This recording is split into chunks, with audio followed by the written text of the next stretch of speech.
Good afternoon, classroom. My name is Varus Susue from Fribourg University in Switzerland. I'm PhD philosophy in ethics and politics, and my field of specialization, main field, is human rights and relative problem pertaining to cultural rights and so on and so forth. Today's course is entitled Typology of States, Cheikh Anta Diop's view. Typology of States, an Africanist view. And the one to whom I am indebted is called Cheikh Anta Diop. The course fits within the discipline political science, reference number 0010 and version 05, module 2, number, I repeat, 0010 0205. And once again, it faced the discipline political science. Typology of states. Why is this subject important? And what is the view here propounded?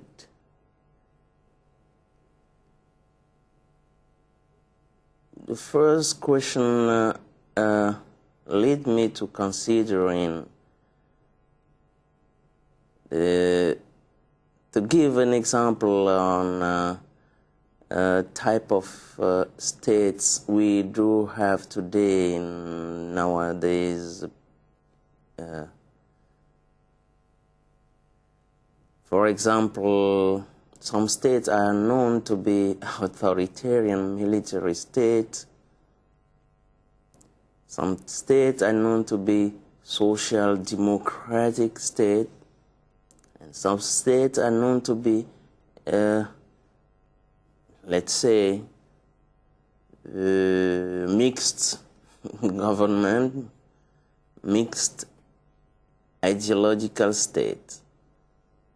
That means they can be socialist or capitalist plus militarist or rather democratic.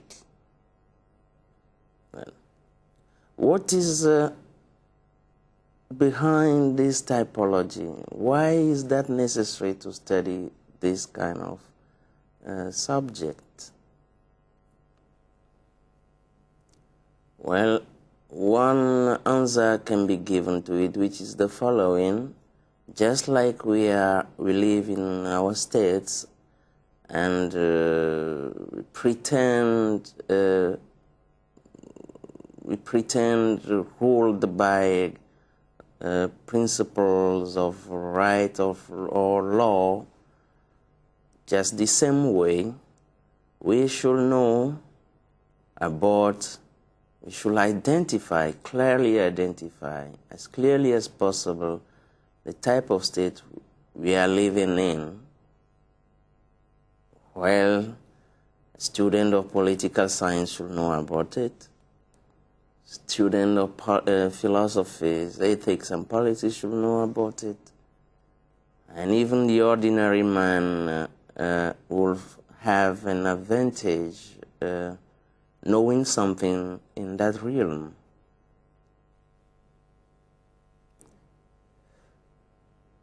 Second is that to participate, the notion of political participation requires from us to know which way or how we can participate within the specific policy or political regime within the nature or the scheme of government, politics, how we can contribute to the evolvement, to the development of our states, particular states. I think this is enough clear to see why it's important to study this kind of theme, to treat of this kind of theme today. Well, specifically here, we'll be dealing with antiquity that has a historical purpose to this course, typology of states, as analyzed by the one I call Cheikh Anta Diop. In culturology, I've talked about the person who is Cheikh Anta Diop already. But here it's needed, since it's another course given within another range of discipline, I have to talk about, briefly present, introduce the person Cheikh Anta Diop to you. I'm largely indebted to him. He's an excellent Africanist. I'm indebted to him because he appears to me to be the first Africanist, the first Egyptologist, the first who, beside people like Ibrahim Abubakar and who else? Africanists, historians.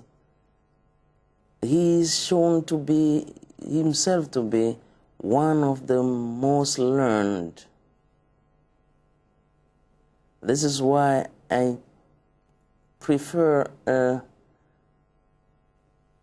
studying the man and his works, and if need be, recourse to him in my courses.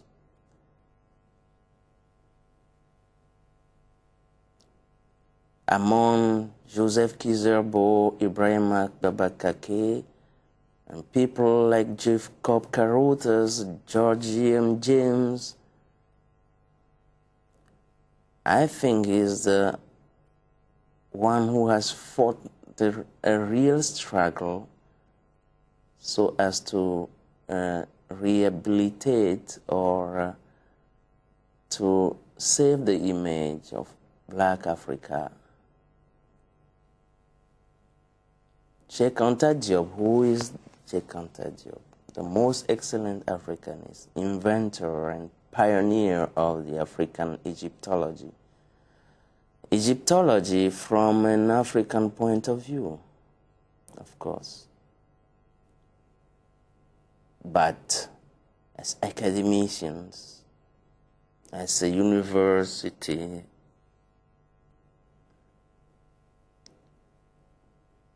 a man of universal, well, as they call it, knowledge, I would say. That's what our universities tend to be, where we can learn things that have no boundaries as concern their sources, as concerns their destination.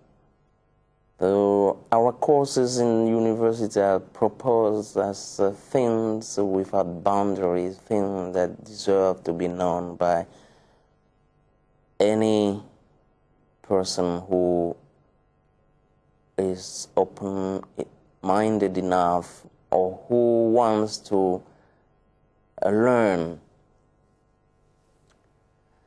Before I go far in my concern, let me then introduce the man Cheikh Anta Diop to you. Who is he?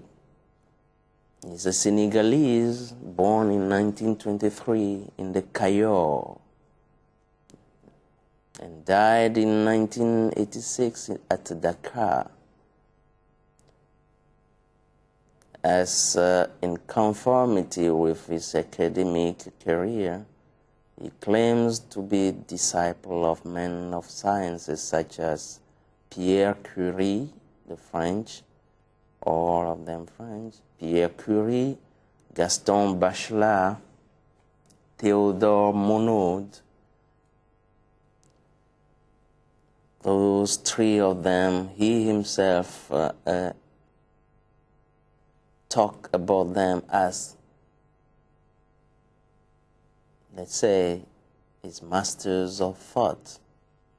And we know that Pierre Curie, Gaston Bachelard, and Theodore Monod are all men of science, physician, chemist, epistemologist, that means theoreticians or theories of science. One who reflect on the science and methods of science and the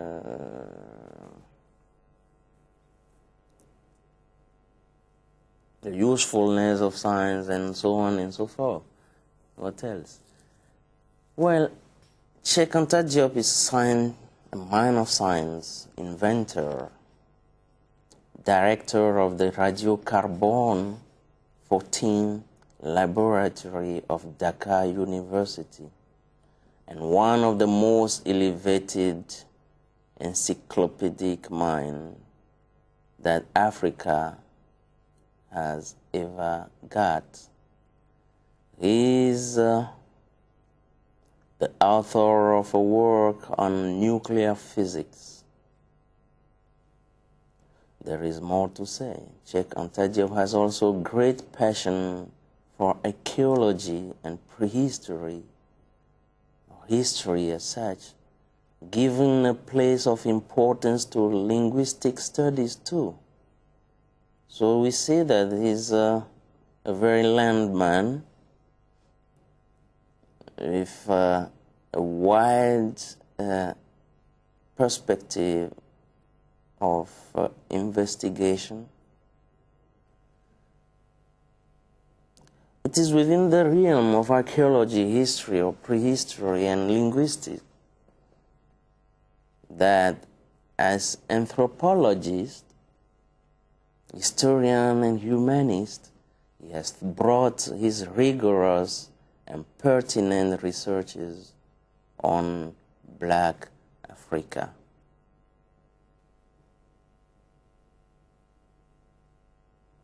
Namely ancient Egypt. Our man is therefore an Africanist, and more precisely an Egyptologist of first order, to have dedicated his whole life to the restoration of the image of Africa, with this constant and strongest thesis: the anteriority of Egypt in the transmission of cultural values, bodies of knowledge, and the most vivid of spiritualities to Greece, and from Greece to the whole world. In other terms, the fundamental thesis that underlines and sustains all of Cheikh Anta Diop's researches in his own terms is the following: Africa is the cradle of humanity, and ancient Egypt, Negro-African, a rich and prosperous civilization of old, surpasses the whole wide world with her cultural, intellectual, and spiritual grandeur 4,000 years ago, to be as large enough 80,000 years and more.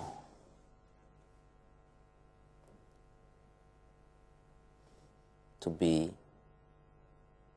set as far back as we can go in times of the grandeur, the splendor of Egypt. We'll say, Cheikh Anta Diop said, 8,000 years and more. The Negroid Egypt, his thesis when it goes on, the Negroid Egypt is the one who have influences, who have invented rather all the sciences and techniques, mathematics and philosophy, writing, the art of writing, and religion, law, and politics. This thesis in its own has been the object of the noble and unceasing struggle waged by Cheikh Anta Diop in favor of the rehabilitation of Africa. Well, apart from the plethora of articles he has produced, here are some major works of Diop. His unquenchable productive thirst. First of them is Nation Nègre et Culture, written in 1955. I translated Negro Nations and Cultures. This work, which proceeds from his doctoral researches, has brought Cheikh Anta Diop many torments, many difficulties, since he has been refused this thesis as a doctoral thesis in France. He has been refused. The thesis has not been accepted. Why? Because it is the first academic work to have shown in full light, broad day, the grandeur of Africa.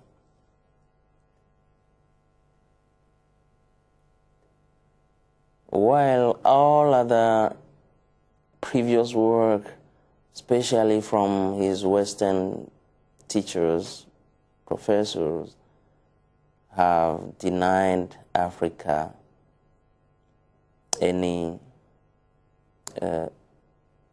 intellectual splendor, any intellectual capacity, let's say. Well, the second work he has written, Cheikh Anta Diop has written as published in 1960, has been L'unité culturelle de l'Afrique noire, which means African cultural unity of Black Africa. The same year, he published L'Afrique noire pre-colonial Black Africa. And this same year, the economic and cultural foundation of Black Africa Federal State, of Black African Federal States. 3 books in 1 year. Well, okay.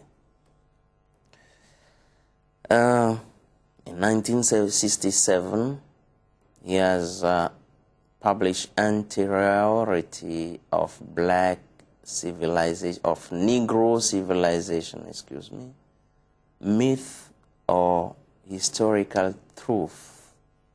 Anteriority of Negro Civilization, Myth or Historical Truth. 1981, he published Civilization or Barbarism. And in 1988,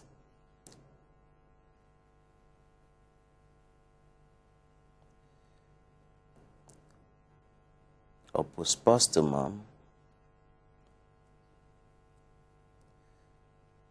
published after his death, is new researches entitled New Researches on Ancient Egyptian and Negro African Languages, Modern Language, Negro African Modern Languages.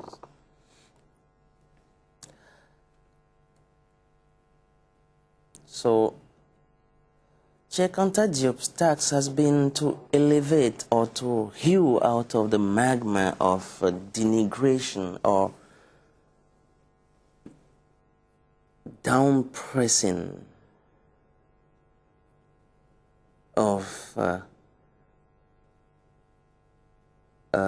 denial, Western policy or strategy of impoverishment of a whole race. This task has been to authentify, and elevate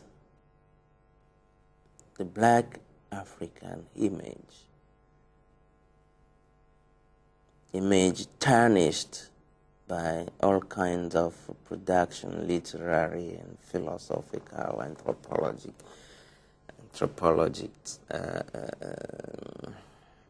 researches done by Western learned people. The history of Africa of old has been authentified by many learned men of truth, African as well as European, such as Cheikh Anta Diop, Ibrahima Boubacar Keïta, Joseph Kizerbo, Théophile Obenga, the first disciples of Cheikh Anta Diop, Théophile Obenga, Mbargane Guissé, Jacob Carothers, George M. James, the author of The Stolen Legacies, George M. James, and many more, passing through the Greek classics and some of the honest Western thinkers such as the young Champollion le Jeune, who has decrypted the hieroglyphs, Volney and Amelino, Joseph Amelino, who have also written a lot about the splendor, intellectual, technical, cultural, spiritual of Black Africa. Africa has played a great role, they say, in the history of world civilization, from the dawn of civilization, which she has initiated down to our days, passing through the medieval era and Renaissance, that means the 15th, 16th century. Such is also Rabelais, the Frenchman of literature, opinion, Rabelais, according to whom this continent always brings something rare, uncommon, and which is not a negative judgment. Ce continent a apporté et apporte toujours quelque chose de rare, an assertion with no negative connotation. But the dark fate of Africa has started with the invention of the horrible enslavement machine, slavery, the machine of slavery, and the concomitant trade of at the beginning of the great modern findings. We especially think about the Christopher Columbus so-called discovery of America. We also recall the conscience of visceral venality of European slave traders, the négriers, in relation with the enormous possibility and riches of the wide cultivated spaces of the Americas of the time, which have to be exploited by slaves without retribution or pay. So this is briefly put, who is the man Cheikh Anta Diop and what his status has been, is. Let's come back to our task, the different types of states. According to Cheikh Anta Diop, there are at least 4 different types of states, of which the distinctive criterion is the process of their coming into being, well, their birth, their rise, and their decline. The causal principle of state. What brought them into being, how they function, they perpetuate themselves in time, and how they decline. This criterion lies, according to him, the process of their coming into being, in the social economical factors from which they proceed, factors that give them birth. These different types of states are, the first is the Asian type of state, Asian type of state. The state with an Asian mode of production. What that means will come to it. The second is the state born from the resistance to alien powers, foreign external powers. The third type of state is the antique Athenian state, Athene, Greek state. And the fourth is the Spartan and the Tuchi state. Spartan and the Tuchi type of state. Let's study their essential features one by one. The ancient Asian type of state, the state with an Asian mode of production. This type of state is born from a succession of great hydraulic labor plans and undertakings, precisely the one described by Marx and Engels, and of which the most successful one, the most completed one, is to be found in the Egyptian pharaonic state, with a state with the Asian mode of production, Oriental mode of production. The Egyptian pharaonic state, born from the great undertakings, hydraulic labor undertakings in the Nile Valley, the African type of state, rigorously speaking, as Cheikh Anta Diop laid it down. Some authors believe that one can only talk about the birth of an African state where there have been contact with other people. They think that it is only due to, thanks to the openness or the invasion rather of Africa by alien state, that African state proper is found existent, come to being. In other words, the existence of spheres of zone or zones of contact, regions of contact with other nations, only can explain the origin of African states. According to this view, trade,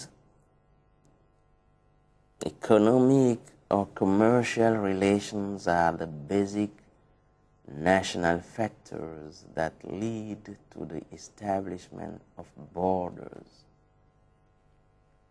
But this is misleading, for we should say rather that the institution which enables the control over the commerce or the trade intercourse among nations along with their borders is the state. It's rather the state which bring commercial and trade relations among states, among nations into being, which renders it possible. It's the state. It's not the other way around, that trade, commerce that lead to the birth of states, establishment of borders, and constitution of state as such.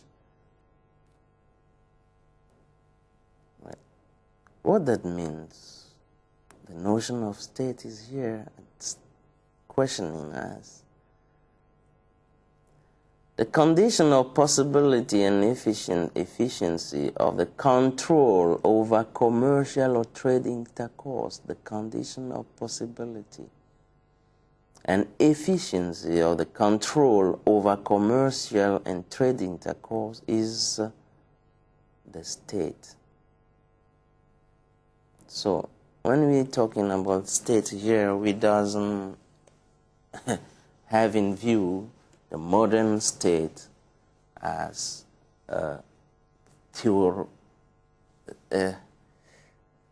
systematized by philosophers like Thomas Hobbes and John Locke and so on, modern philosophers or thinkers, political thinkers. No, since we're talking about ancient states.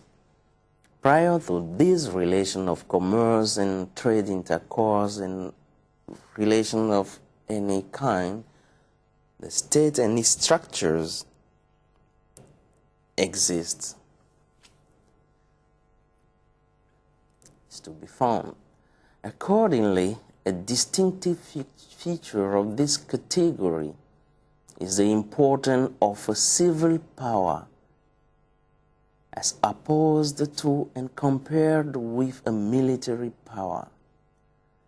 And the distinctive feature of this kind of state is the importance of the civil power, civil society, and not a military power. The aristocratic military class was almost absent there. And the militaries play only a political role that is almost non-existent, nil in ordinary period, almost zero in ordinary period. That military class is almost none, does almost or scarcely exist. The aristocratic military class is the final cause, the essential aim of society.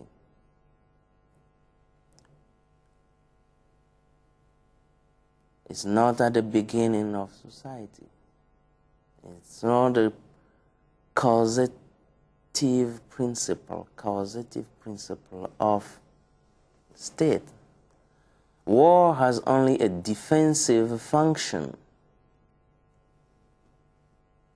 This is why, according to Cheikh-Anta Diop, aristocratic military class is the final cause, because war has only a defensive function. All the ideological superstructure only helps honor and upraise the moral and human values. It has an apologetic function to the detriment of martial or warlike bellicose values. the privileged physical setting or surroundings of Egypt, physical area, physical state, the state of the environment, the nature of the environment. In the Nile Valley, made of abundance of resources, characterized by abundance of resources, valley protected by two mountainous deserts with only two avenues of penetration, northwards and southwards, has ensured the quasi-permanence of this characteristic of the Egyptian state. Owing to the invasion of Egypt by the Hyksos, Egypt by reaction engaged herself in the conquest of the Western Asia during the 18th century dynasty under Thutmose III. That was 1470 before Christ. Elsewhere, where the setting is less favorable for the defense of the state, born according to the same process from the great labor field, hydraulic work undertakings in the Nile Valley, the transition is hastened, accelerated. The military aristocracy superseded the other formations, groups, or classes. The pacifist ideological superstructure of the beginning underwent a transformation, a mutation. Then a bellicose, warlike morality came up. Military martial values were have been established.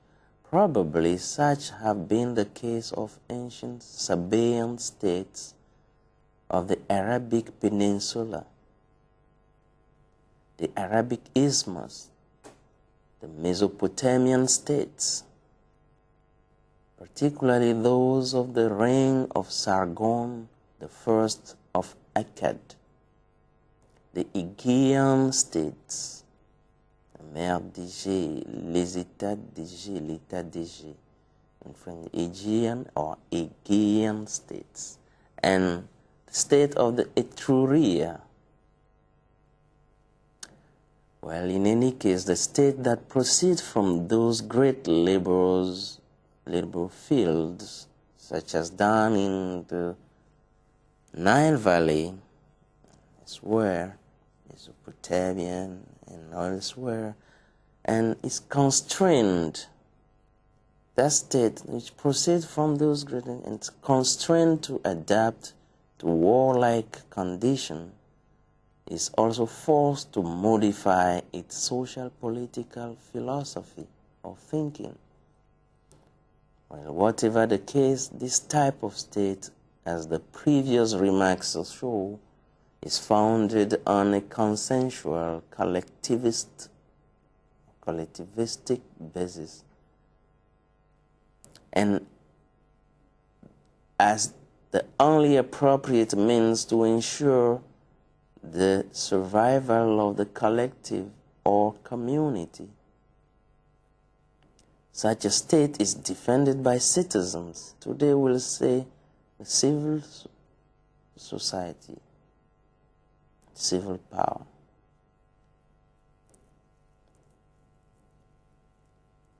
The suddenness and harshness of the Nile tide forced the first African population brought in the valley under some fortuitous, casual circumstances to overcome individualistic, ethnic, and tribal egoistic manners, or to completely disappear. Either they have to overcome in the individualistic, ethnic, and tribal, egoistic manner, or they will completely disappear. Since the harshness and abruptness of the incident prompted in people the desire to live together, thus emerged a supra-tribal authority which is superior to a tribal one, a national authority accepted by all on the basis of a social consensus. Modern philosophy will say, or politics will say, social contract. And then a national authority accepted by all, invested with the necessary powers to conduct and coordinate the irrigation works and the distribution of water, indispensable to the general national activity. There come a whole hierarchical bodies of executive whose abuses and privileges will later on provoke all kinds of unbearable shocks. Such inequality are not established and imposed in one day by a group of alien invaders coming from far after the unification. They result from an inland development of internal contradictions of the system. Consequently, they are often understood from the standpoint of a tradition, of an attenuating effect, a tradition identical with the original foundations of the nation. Here at stake is a state whose configurations are exactly those of the nation. The people, it's a whole body unified. The institutions are not deliberately created to cast aside and put in bondage an alien group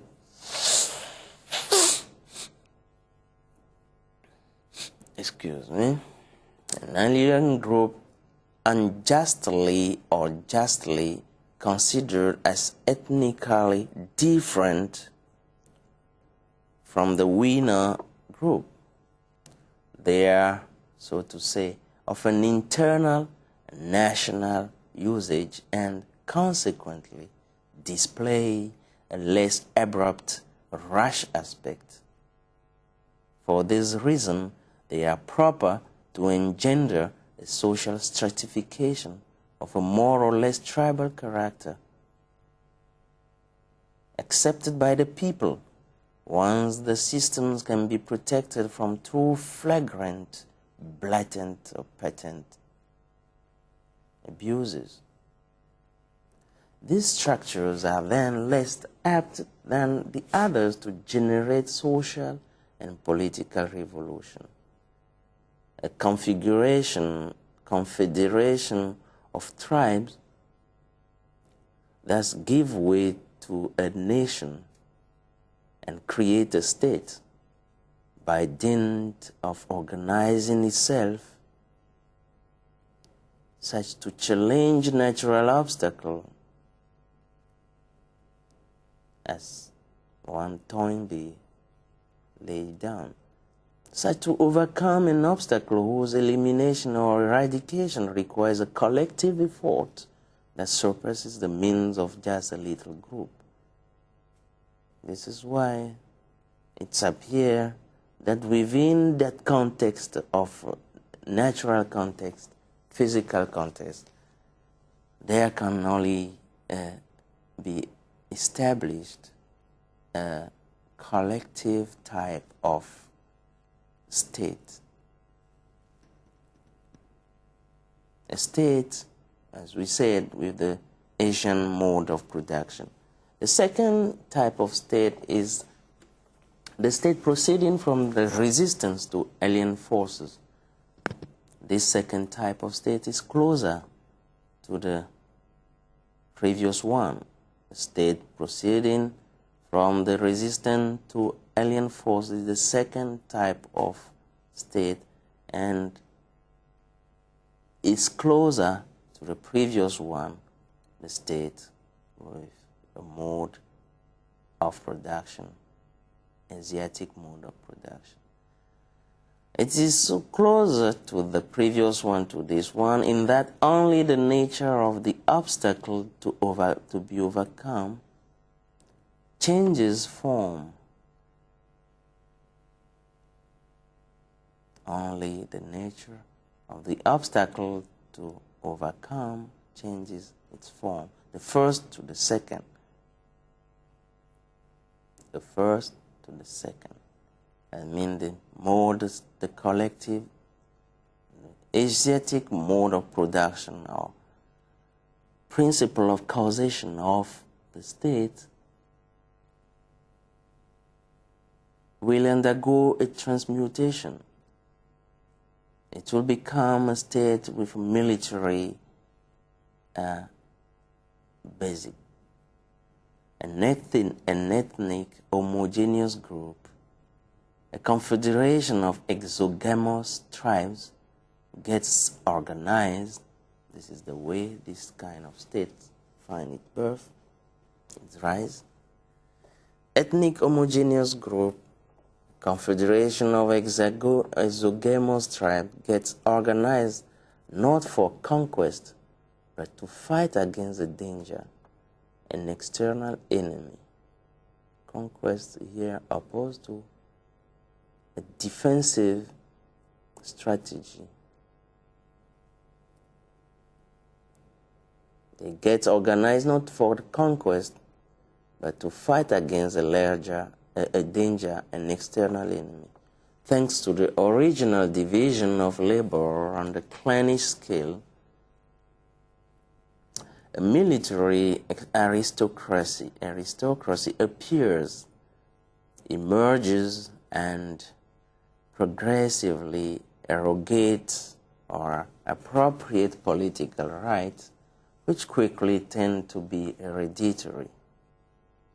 In this case, the ideological superstructure will privilege the military function or responsibility, which surpasses all the other functions or responsibility in virtue of the risk it implies.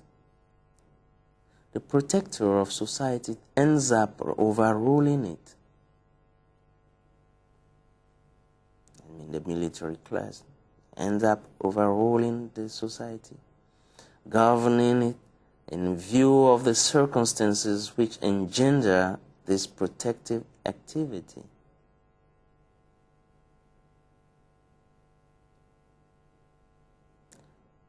That means, according to the situation, bit by bit,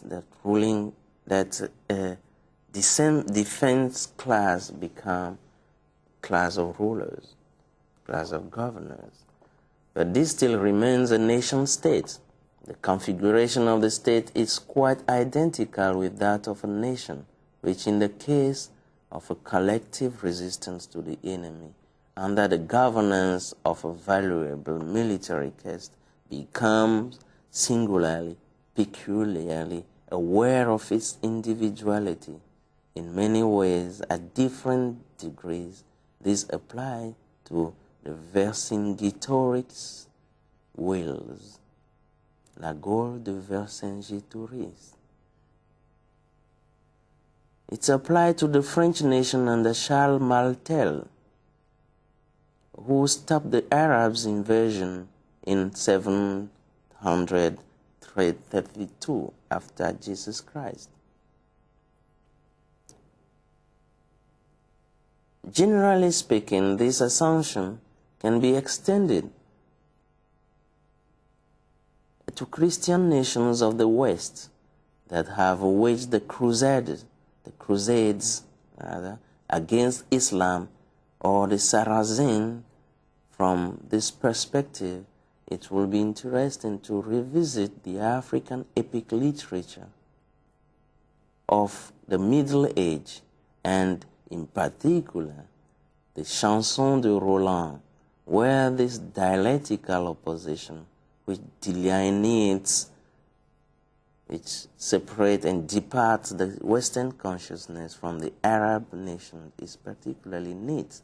The African epic literature of the Middle Age has a lot to teach us. Further, this assumption can be extended to the same French nation galvanized, stirred up by the humble and heroic example of Joan of Arc, Jeanne d'Arc, during the 100 Years' War, la guerre des 100 ans. It is during this last epoch or period that the French nation was established, really established or formed. The same could be assumed in the case of the Greeks against the Persians during the Medic Wars in the 5th century, rather, before Christ. In the case, the same hold for the ancient Nubia under the reign of Kandake. We have it in the Bible even. The ancient Nubia under the reign of Kandake against Augustus Caesar's army led by General Petron. In the case of the Mosi of Mali, Guinea, against the emperors of Mali, and the Songhai, these African kingdoms, Mosi, again the emperors of Mali and the Songhai during the Middle Age and the 16th century. In the case of the ancient Chinese, the same remark holds for the ancient Chinese building the famous walls of China, which the military defense chef-d'oeuvre, the most colossal man has ever constructed in the past, that man has ever constructed or built in the past, the walls, great walls of China. Although the ideological superstructure of such a state gives privilege to the military function, it is not the less true that this function, as in the previous case, is one of an internal use, so to say, not for conquest, but defense, and was not essentially devised to serve an ethnic domination over another. We'll come to that in the third type of state. The existence of a military aristocracy at the highest level of the society make abuses and social and political perversions more frequent. The existence of a military aristocracy at the highest level of the society make abuses and social and political perversions more frequent. The social organization, notwithstanding, has an indigenous national character and is sanctified by tradition. It can easily take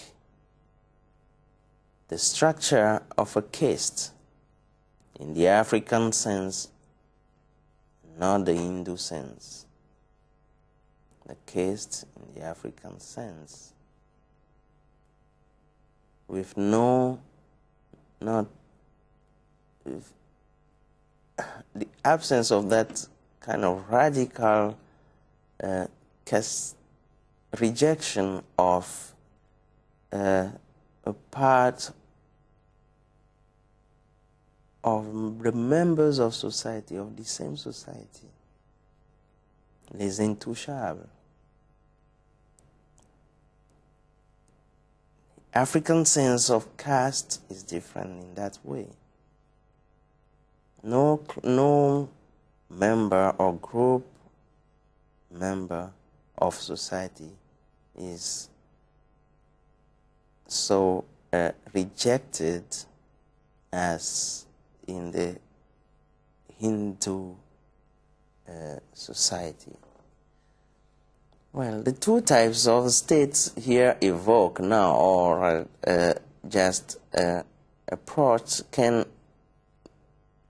be therefore they can be distinguished on the basis of their ideological superstructures, unless the further or advanced political evolution has radically transformed the initial superstructure. They can be distinguished, ideological superstructure, unless the further or the advanced political evolution has completely transformed the initial superstructure. Indeed, though established in comparable or identical circumstances, though born within a comparable or identical circumstance and presenting many similar features, the two types of state diverge on one capital point. One privileges the social and the other the military. And this remark can be useful in many analyses. The military feudality is a corrupted, a degraded, anarchical, and perverted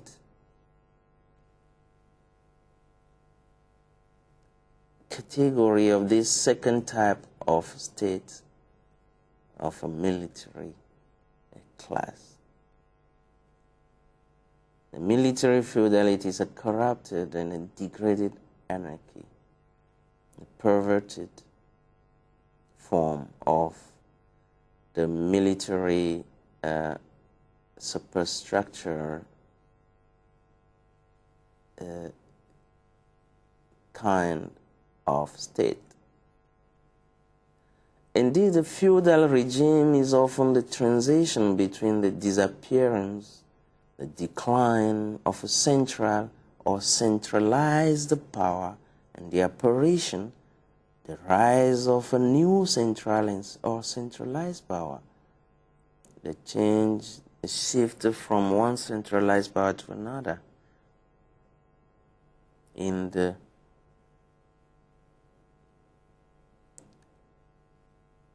MPA states, Asian mode of production, state of Asian mode of production. This event or case has occurred 3 times in the Egyptian history and at least one during the Middle Age in Europe. This regime appears with the endemic or internal insecurity against which it endeavors to occasionally protect the isolated individuals and families.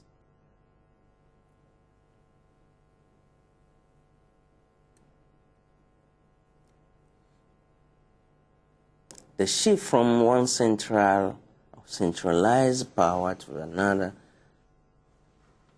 this kind of shift has occurred in three times in the Egyptian history and at least during the Middle Age, once in Europe. And the regime appears with an internal insecurity against which its endeavors to occasionally protect the dislocated individual, social groups and families, or the isolated individual. So the third type of state is the ancient Athenian model. What is the characteristic of this model?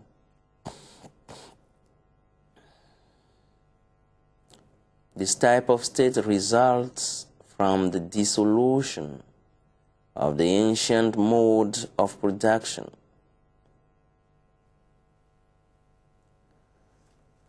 The state is just a legal, juridical instrument of domination of a class over another.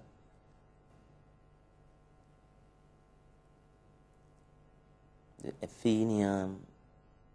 ancient Athenian model results from the dissolution of the ancient mode of production. That means the Asian mode of production. And it made of the state just a legal instrument serving the domination of a class over another. The first inhabitants of the land are the only citizens and landowners, propriétaires fonciers, at the exclusion of the mass of the aliens or foreigners, the immigrants pacifically entered and settled in the country by infiltration and not by war, and in the long run they transformed to a weak and miserable proletarian class, those foreigners, immigrants, and reduced to sell its productive force. The Cleisthenes reform, the reform of Cleisthenes, completed the formation, the building up of this class on a purely economic basis by the elimination of ancient ethnic divisions remained hidden for a long time. The Cleisthenes evolution, reform has completed the formation of this class of people on purely economic basis. But these have remained hidden for a long time. One should never lose sight of the initial structure that has rendered the emergence of this form of state possible, the existence at the beginning of a class of citizens, owners, proprietaires, which for a long time dominated the other classes so as to proletarianize the newcomers, deprived of the right to citizenship for a long time. The conditions of arrival and settlement neither favors or brutal overturn of the situation or even a change. Yet, the Dorian conquest has preceded this state of things. At the period of the formation of this state, the human struggles certainly were constantly sustained by economic reason or mobiles, occupation of fertile lands, disputes over vital resources, but the victories were always those of one ethnic group over another. The victorious ethnic group dictates the laws which regulate the relations between winners and losers, between eupatrides, those of good birth, and the Thetians, those from Thebes in Athens. Since the collapse of the Mycenaean society,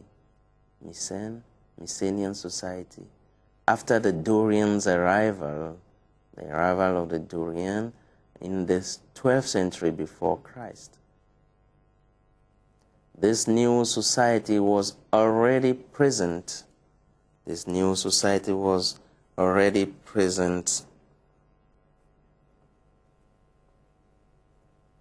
I was saying, in Athens and in Sparta in the 8th century before Christ, as the great poem of Hesiod entitled The Works and the Days, Les Travaux et les Jours witnesses, shows.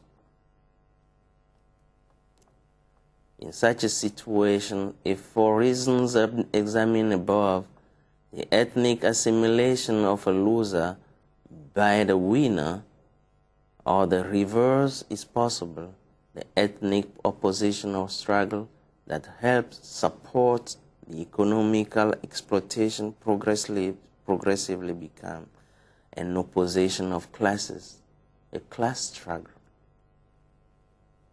From winner and losers, we come that to class struggle, to opposition of classes. Such an evolution that occurred in Athens between the 8th century and the 9th century before Christ, and in the Wales, La Gaule, conquered by the Frankish or the Franco-Germanic tribes to whom the France of today owes its name. The fourth states, the Spartan and the Tuchi type of state, Tutsi, the Tutsis of Rwanda. If for any reason the ethnic conqueror group refuses to get mixed with the indigenous element, vanquished or won, and found its domination, the conqueror. On this absolute separation, the opposition is essentially ethnic, and as history, ancient and modern, shows, it always leads to genocide. If the losers, or if the conqueror group refuse to mingle or to get mixed with the indigenous element, the losers of war, and by way of consequences, build its domination, establish its domination, or this absolute separation, the opposition is essentially ethnic. And as history, ancient and modern, shows us, it always leads to genocide.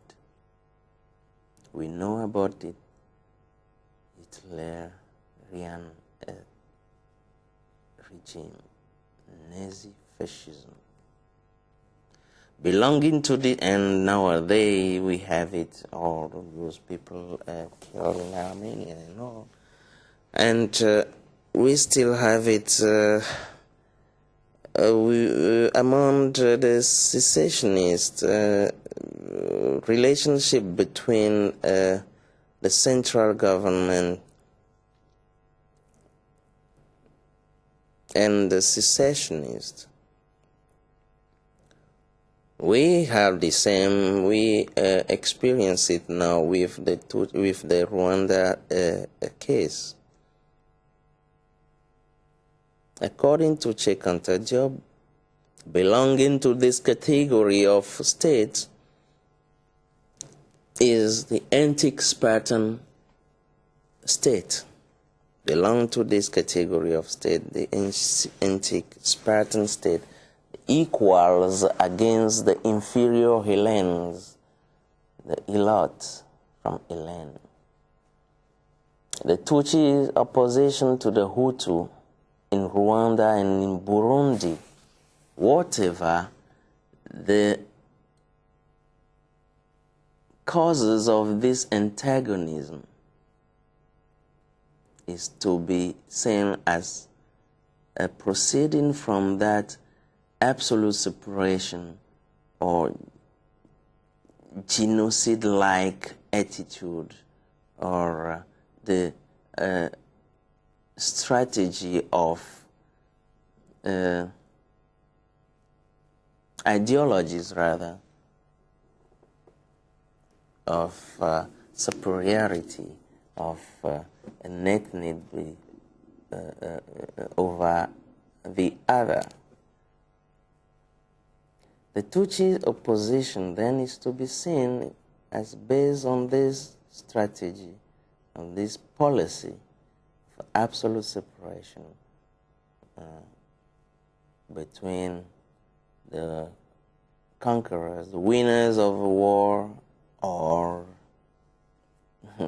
well, let's call it by war, let's call it war, winners in a war and separated from the losers. It leads to genocide.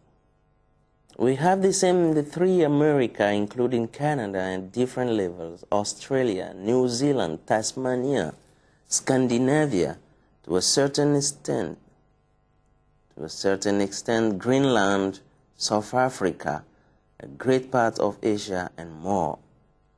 Hence, most of the present states of the modern world belong to this model of state, based on genocide.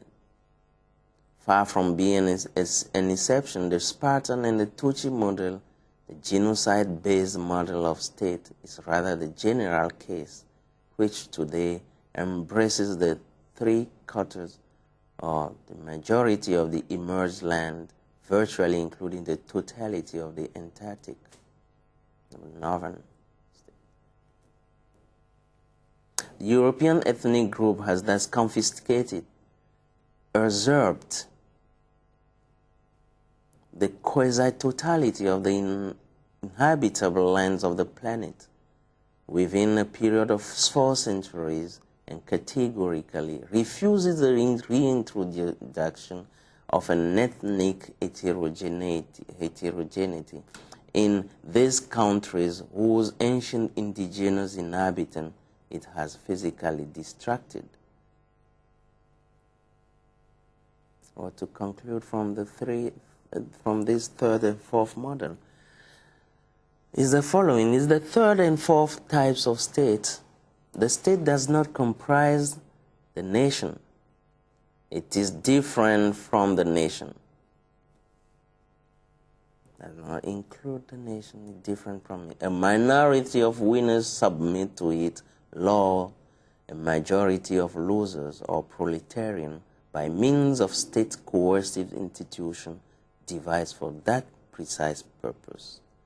When the process of elimination of the aboriginal population is completed, just like a serpent, a snake completes the deglutition of its prey, a sentiment of collective guiltiness difficult to inhibit overwhelms the conscience of the winner and give birth to a whole expiatory literature in the form of legend of the foundation of cities, in which the vanquished people is overloaded by all kinds of sin. This has been the fate of the dark and ominous Etrusc, people destroyed by the Romans, the Canaanites of the Bible destroyed by the Hebrews, etc. The mysteries becomes overclouded with time and favors the vanishing of sorrowful and painful souvenirs or memories. The homicide people, the murderers, by this means the development of a specialized literature, regains an angelic conscience, a childlike or innocent purity in some cases. Sometimes the expiatory rituals recall the acts of violence whereby the states of this category are formed. When a minority ethnic group conquers a large space, people with many ethnic groups, the numerical relation between winners and losers is so favorable that a solution of the Spartan type cannot be envisaged. A universalistic ideological superstructure comes out then and develops so as to assimilate the indestructible heteroclite people. All the great conquerors have nourished themselves with his illusory ambition to govern and dominate the whole wide world. Thutmose III, the first of them all, Alexander the Great, Thutmose from Egypt, the first of them all, Alexander the Great, Julius Caesar, Napoleon. It may be a paradox, but the imperial philosophy has always got universalistic claims or pretenses and has almost never been racist, never. This is true for all these conquerors. All of them, in their own manner, have served to be the intermediaries between God and human beings. Force become right. There exists another way that leads to the birth of an empire, when a nation-state rejects the enemy out of his land in a defensive-offensive dialectics. Like Egypt after the departure of the Hyksos, it establishes an empire by the conquest of sure borders as far as possible and extending the borders as far as possible. Again, with Thutmose III, we have the first true empire of this type in history. The Egyptian state became imperialistic under the reign of the 18th dynasty. Amon, father of Thutmose III, is also the god of all his subjects, of the whole world. The tendency is confirmed under Amenophis IV with the sun cult of Aton. Marx was astonished with the ephemeral character of the Asian formations. But it's a mistake that nowadays theories fall into this same trap without any discernment or expertise. For if the heteroclite, polyglot, and multilingual empire is ephemeral, the national state or the nation state, which is monolingual, the so-called Asian type of state, is, however, quasi-permanent. The social state is quasi-permanent, stable, with nearly 3,000 years of existence with nearly 3,000 years of existence, and today we're coming back to it, from 3,300 to 525 before Christ. So the lesson to learn from here, to draw from this, is the necessity, shortly put, the necessity of the development or establishment, ensuring a civil society, civil power over the military and warlike social moral values over economic military warlike values. This is the main lesson to learn from it. And thanks, today we thanks the evolution of world's politics, we coming back to it, which is not new. And of course we can say that all society, all states from the beginning has been so established, from the civil to the military type. Thank you for your attention.